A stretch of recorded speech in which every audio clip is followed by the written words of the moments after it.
Episode की शुरुआत में हम देखते हैं कि वही फॉक्स और मंकी अब उसके ऊपर अटैक करने के लिए उसकी तरफ आगे बढ़ते हैं ताकि उसके पास जाकर उसका काम तमाम कर सकें। उन दोनों को देखने के साथ ही ये निंग काफी खुश हो गया था और ये कहने लग जाता है कि तुम में से तो एक लिटिल फॉक्स है जो कि एक फीमेल है और ऊपर से एक लिटिल मंकी है। उसकी आंखों में इन दोनों को देखने के साथ काफी चमक आ गई थी। दूर खड़ी हुई बाय देखने के साथ काफी हैरान हो जाती है। उसे अब मास्टर ये की काफी फिक्र हो रही थी और गुना ये देखने के साथ ये कहने लग जाता है कि तुम फिक्र मत करो मेरी डिसिपल, जब ये मारा जाएगा इसके बाद मैं तुम्हारे लिए किसी और लड़के को चूज करूंगा, तुम मुझसे शादी कर लेना। जब बाय अपने मास्टर गोंगसन को ये बताती है कि वो देखिए मास्टर ये निंगे क्या क्या उसने बगैर मैजिक का इस्तेमाल किए हुए उन दोनों को छोटा कर दिया। वो दोनों कितने क्यूट दिख रहे हैं। ये देखने के साथ ही मास्टर गोंगसन भी काफी हैरान हो गया था।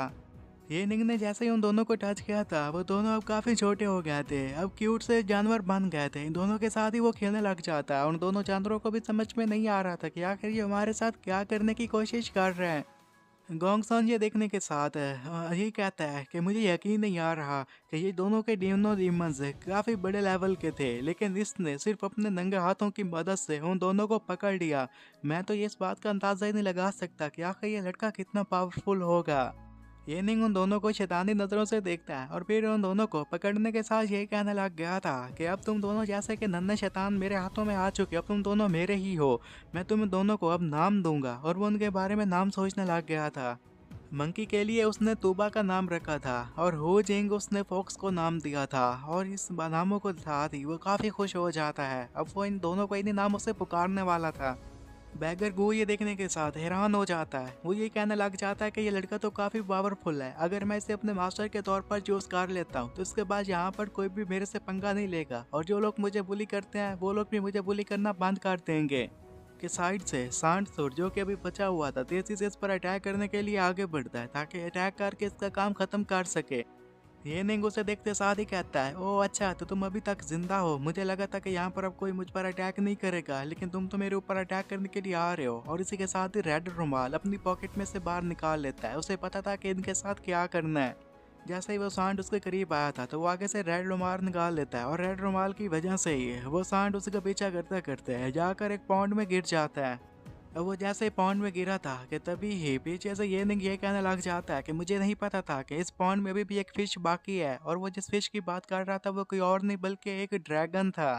वो उस ड्रैगन को देखने के लिए पॉन्ड के करीब जा ही रहा था कि बैगर गो उसे कहने लग जाता है कि सर आप रुक जाइए, आप कहाँ जा रहे हैं। और गोंगसुन ने देख लिया था कि ये लड़का कितना पावरफुल है तो उसे इसकी एबिलिटी देखने के साथ ही बाय को ये कहने लग जाता है कि बाय मैंने तुम्हारा मैरिज प्रपोजल तैयार कर लिया है, चलो अब उसके पास जाते हैं और उसे तुम्हारी शादी कर देते हैं। बाय सुनने के साथ हैरान होते हुए कहने लग जाती है कि लेकिन मुझे अभी तो मेकअप करना था, मुझे तो कुछ ब्यूटी पार्लर का सामान इस्तेमाल करना है, मुझे तो अच्छे कपड़े पहनने हैं, फिर ही मैं जाकर उसके साथ शादी करूंगी, आप अभी मेरी उसके साथ शादी कैसे करवा सकते हैं। हेनिंग अभी भी पॉन्ड की तरफ ही आगे बढ़ रहा था ताकि आगे बढ़कर उस ड्रैगन को देख सके और उसके साथ साथ पैगर को भी पीछे करते हुए जा रहा था कि तभी पीछे से ही मास्टर गोंगसुन अपनी डिसिपल को पकड़कर उसके पास जाते हुए कहने लग जाते हैं कि मिस्टर ये मेरी बात तो सुनिए। हेनिंग मास्टर की बात सुनने के साथ वहीं पर रुक जाता है तो जिस पर मास्टर गोंगसुन उसे कहने लग जाते हैं कि तुमने मेरे डिसिपल की जान बचाई, इसलिए मैं खुद ही तुम्हारे पास आया हूँ ताकि यहाँ पर आकर तुम्हें इसके लिए थैंक्स कह सकूँ, तुमने हमारे ऊपर बड़ा एहसान किया। ये निंग मास्टर गोंगसन को कहता है कि ये तो मेरे लिए एक छोटी सी बात थी, इसके लिए आपको परेशान होने की कोई ज़रूरत नहीं है, बस मैंने कर दिया, आपको शुक्रिया कहने की भी कोई ज़रूरत नहीं है। मास्टर गोंगसन फिर उसे कहते हैं कि असल में मैंने तुमसे एक बात करनी थी, वो बात यही है कि जैसा कि तुमने इसकी जान बचाई है तो अब इसकी जान तुम्हारी हुई, ये अपनी ज़िंदगी की आखिरी सांस तक तुम्हारी हिफाजत करती रहेगी। और मैं इसलिए यहाँ पर आया हूँ ताकि यहाँ पर तुम्हारे लिए मैरिज प्रपोजल लेकर आ सकूँ। ये नहीं ये सुनने के साथ ही अजीब सा फेस बना लेता है और अपनी तरफ शक्ल करके क्या करने लग जाता है कि अभी हमारी मुलाकात ही कहाँ हुई है, बस एक दो ही दफ़ा हम मिले हैं और आप इसका मैरिज प्रपोजल भी लेकर आ गए, ये ज़्यादा जल्दी नहीं हो रहा। और वो उसे भी ये समझाने की कोशिश करने लग जाता है कि कहीं ये इस वजह से नहीं हो रहा कि तुम जो कुछ यहाँ पर देख रहे हो इसलिए तुमने डिसाइड कर लिया कि तुम इसकी शादी मुझसे करवाओगे। और पीछे पॉन्ड में जो कि सांड गिरा पड़ा था, अब ड्रैगन वहां पर आकर उसे घेरना शुरू कर देता है जिसकी वजह से वो सांड चिल्ला रहा था, लेकिन उसे बचाने के लिए भी वहां पर कोई नहीं था। ड्रैगन अब उस सांड को खा लेता है और उसी के साथ बाहर भी आ गया था, जबकि वहां पर ये निंग का फोकस ड्रैगन पर नहीं था। वो उन दोनों को ये कहने लग जाता है कि ये ज़रूरी नहीं है कि जो तुम्हारी जान बचाए उसी के साथ तुम शादी करो। मास्टर गोंगसुन और बाय ये देखने के साथ दोनों के होश उड़ गए थे। ये निंग को लगता है कि शायद उसने कोई ऐसी बात कह दी जिसकी वजह से वो दोनों काफ़ी परेशान है, तो वो ये कहने लग जाता है कि मैं तुमसे जो कुछ भी कह रहा हूँ ना, उसको लेकर तुम लोग ज़रा बराबर भी मुझ पर गुस्सा मत करना, मैं तुम्हें ये सारी बातें एक्सप्लेन कर दूंगा। वो दोनों तो इसलिए घबरा रहे थे क्योंकि वो ड्रैगन बिल्कुल उसके पीछे खड़ा हुआ था, जबकि ये निंग उन दोनों को ये समझाने की कोशिश करने लग जाता है कि अगर मुझे उसका इलाज करना था तो उसके लिए मुझे कपिंग करना ज़रूरी था, और मेरा उसके अलावा कोई और मतलब नहीं था कि मैं इसका कोई फ़ायदा उठाना चाहता हूँ। इलाज के लिए यही ज़रूरी था जो मैंने किया। और आपको तो पता है कि यहाँ पर जितने भी डॉक्टर लोग हैं, फेमस डॉक्टर लोगों ने भी इसका इलाज करने की कोशिश की तो वो भी नहीं कर सके, लेकिन मैंने की है। तो आपको ये गलत लग रहा होगा, मेरा बिल्कुल भी ऐसा इरादा नहीं था। मास्टर गोंग उसकी बात सुनने के साथ ये कहने लग जाते हैं कि लगता है कि यहाँ पर ज़रूर कोई गलती हुई है जो मैं यहाँ पर आपके पास आ गया।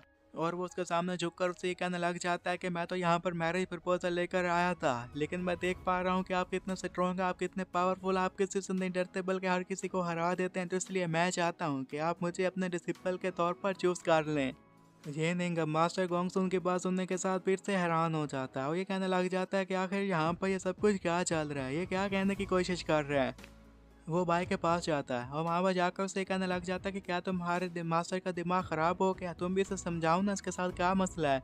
तो इस पर वो भी ये कहने लग जाती है कि हाँ, ये सारी चीज़ें यहाँ पर बिगाड़ने पर लगा हुआ है, तो मैं जाकर इसे समझाती हूँ कि मेरी इन बातों को ये बिल्कुल भी ख़राब ना करे। वो अपने मास्टर गोंगसुन के पास जाकर उसे कहने लग जाती है कि अगर आप इसे मास्टर के तौर पर चूज़ कर लेंगे, इसका मतलब है कि ये मेरा भी मास्टर बन जाएगा। अगर ये मेरा मास्टर बन गया तो फिर इसके साथ मैं शादी नहीं कर सकूंगी। तो इस पर उसके मास्टर गोंगसन कहते हैं कि इसके बारे में भी हम कुछ बाद में सोच लेंगे। बाई सुई अब चिल्लाते हुए कहने लग जाती है कि नहीं नहीं, ऐसा नहीं हो सकता, मैं ऐसा नहीं होने दूंगी, आप उसके डिसिपल नहीं बन सकते। मास्टर गोंगसन उसे ये कहने लग जाता है कि अगर मैं उसे अपना मास्टर बना लेता हूँ तो तुम उससे शादी ही नहीं कर सकोगी ना, तो तुम भी उसकी डिसिपल बन जाओगी, तो इसमें इतना बुरा ही क्या है। कि इतने में पीछे से शू चैंग आ जाता है। वो जैसे वहाँ पर आया था तो इसी के साथ ही मास्टर गोंगसुन को ये कहने लग जाता है कि ये तो बहुत ही गलत बात है, तुम अपने फ़ायदे के लिए अपने डिसिपल की ज़िंदगी दांव पर लगा रहे हो और उसकी अब मर्जी से शादी भी नहीं होने दे रहे। ये तो तुम्हारे डिसिपल के साथ एक नाइंसाफ़ी वाली बात होगी ना, तुम भला ऐसे कैसे कर सकते हो, वो भी अपने डिसिपल के साथ, तुम अपने डिसिपल को इस तरह धोखा कैसे दे सकते हो। उसकी बात सुनने के साथ मास्टर गोंगसुन थोड़ा सा सोचने लग जाता है कि कहीं वो गलत तो नहीं कर रहा। जब शू चैंग मिस्टर यंग को ये बताता है कि जब आप पहली दफ़ा माउंटेन से बाहर आए तो उस वक्त मैंने आपको देखा था, तो मैं आपका बहुत बड़ा फ़ैन बन गया। मैंने डिसाइड कर लिया कि मैं ही आपको मास्टर के तौर पर चूज़ करूंगा, इसलिए मैं यहाँ पर आया हूँ और आप मुझे अपना डिसिपल बना लीजिए। वो अब तेज़ी से मिस्टर ये निंग की तरफ भागने लग गया था कि पीछे से मास्टर गोंगसुन भी देखते हुए भागने लग जाता और वो ये कहने लग जाता है कि तुम मेरे मास्टर को मुझसे नहीं चुरा सकते। वो भी चाहता था कि वो भी उसे अपने डिसिपल के तौर पर रख ले। उन दोनों के अपने पास आता देखने के साथ ही मिस्टर ये फिर से हैरान था। वो दोनों उसके पास जाते हैं, पहला बताता है मेरा नाम है शू चैंग, दूसरा कहता है कि मेरा नाम है गोंगसुन, और वो दोनों ये कहते हैं कि हम यहाँ पर आपको अपने मास्टर के तौर पर चूज़ करना चाहते हैं, आप अब अपना डिसिपल बना लीजिए। उनकी ये दोनों हरकतें देखने के साथ ही ये नहीं ये कहने लग जाता है कि आखिर तुम दोनों क्या करने की कोशिश कर रहे हो। गोंगसुन ने देखा था कि शू चैंग बिल्कुल वहाँ उसके सामने झुक गया था, तो वो भी ये कहता है कि मुझे भी इसके सामने झुकना होगा और इसे कहना होगा कि मुझे अपने मास्टर के तौर पर एक्सेप्ट कर ले। ये निंग आगे बढ़कर शू चैंग को ऊपर की तरफ उठा रहा था, वो नहीं चाहता था कि वो इस तरह उसके सामने झुके। तो जब वो देखता है कि वहाँ पर मास्टर गोंगसुन उसके सामने झुक गए हैं, तो वो उससे भी कहता है कि ये आप क्या कर रहे हैं, आप इस तरह घुटनों के बल मेरे सामने मत लेटिए, मुझे काफ़ी अजीब लग रहा है। और वो अपने मन में ये कहने लग जाता है कि अगर मैं दोनों की बात करूँ, दोनों की उम्रें 100 सालों से भी शायद ऊपर होंगी, लेकिन इसके बावजूद भी ये लोग मुझे अपने मास्टर बनाने पर तुले हुए हैं, मुझे समझ में नहीं आ रहा कि मैं क्या करूँ। और यहीं पर यह एपिसोड ख़त्म हो जाता है।